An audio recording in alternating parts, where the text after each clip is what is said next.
So they the biko. Nilimaka. Ejibala last the 1 minute little bit. Anyone you know say that complain every night. Yambamaka, okadi do 30 seconds anyolam. Kele bomarambo ukon da azarem. This animal. Ejima you know up to 5 times before travel. Jesus. Odinye muso bude de biko nilimaka. Calm down. Agmatalam he your problem. Agaminya number my family doctor. Okay. Nah, good afternoon.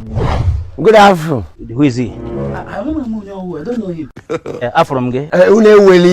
Okay. I was just passing by.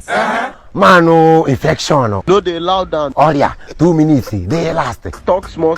I am like your father. Yes. I have a younger ones like you. Continue. Now, what's the solution to the problem?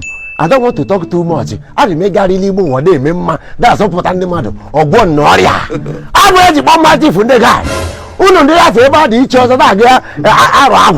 Now, this is what we call nature vantage. The latest product one everywhere, go to supermarket, hospital, any pharmacy. I don't want to talk too much. This is what we call Vantage tea blend. Now, this okay every morning.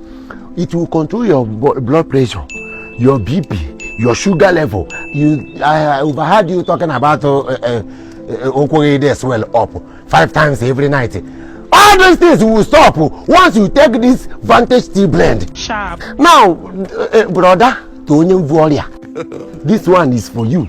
This is what we call Lime Gin Detox Plus. Natural organic herb is full of ginger. It will detoxify your body system. You'll be breathing well. Okay. Give them your blood pressure, sugar level, everything are this stable. Arthritis, everything are But I will help you. Thank you. Verified, not that approved. Update. Nature Vantage. If you need more, Yes.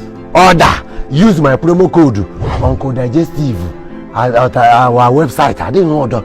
Click the link on my bio. I didn't order. You can search Nature Vantage on Facebook, on Instagram, TikTok, everywhere. This is a nice medicine. I've seen the active ingredients. I have other people who speak in your Tag it and tag me later. Thank you, sir. Oh, thank you.